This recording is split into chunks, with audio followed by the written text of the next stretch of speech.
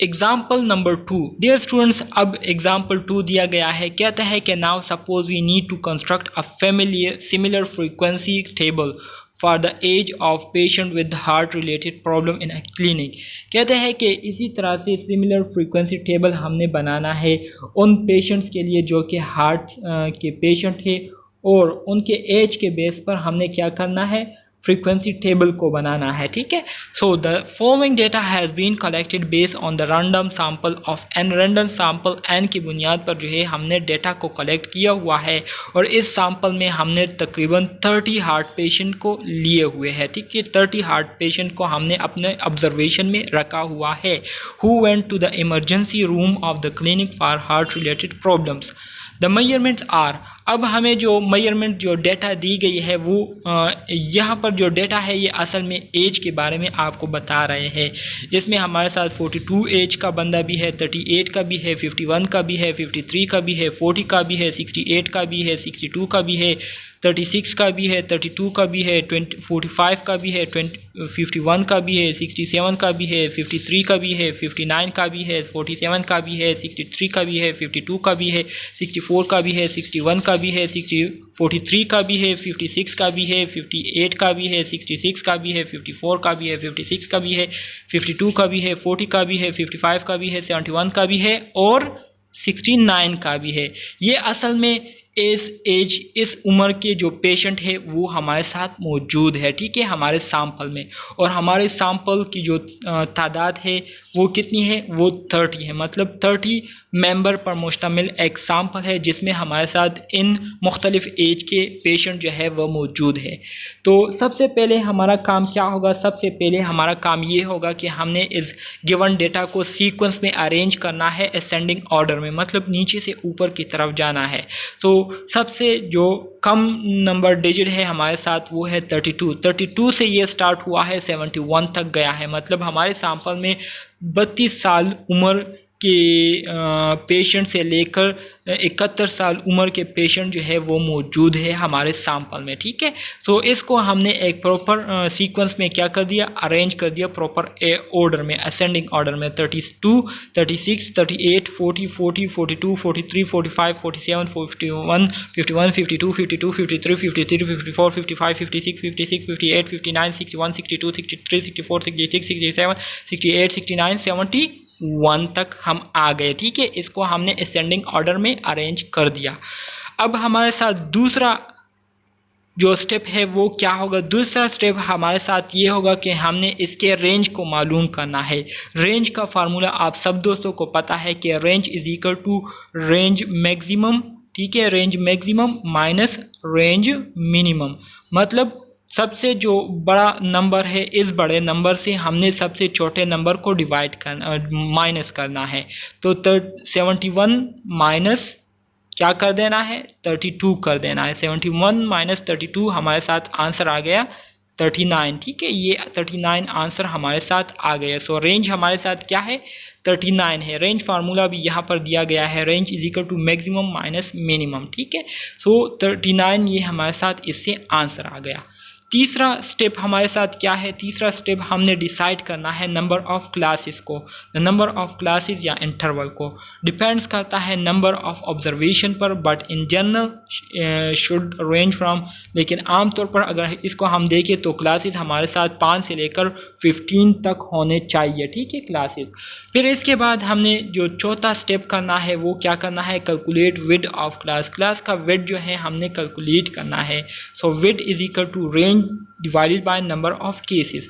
सो width हमारे साथ क्या है, मतलब जो एवरेज पर ईयर्स है पेशेंट के, जो एवरेज ईयर के पेशेंट है हमारे साथ वो क्या है, 39 है। 39 एज का पेशेंट है। ठीक है, इसको हमने डिवाइड कर देना है किस पर, इसको हमने डिवाइड कर देना है 8 पर। ठीक है, अब आप कहेंगे कि ये 8 कैसे आया यहाँ पर, तो डियर स्टूडेंट्स हमने इसको क्या किया, हमने इसको क्लास इंटरवल में कन्वर्ट किया है।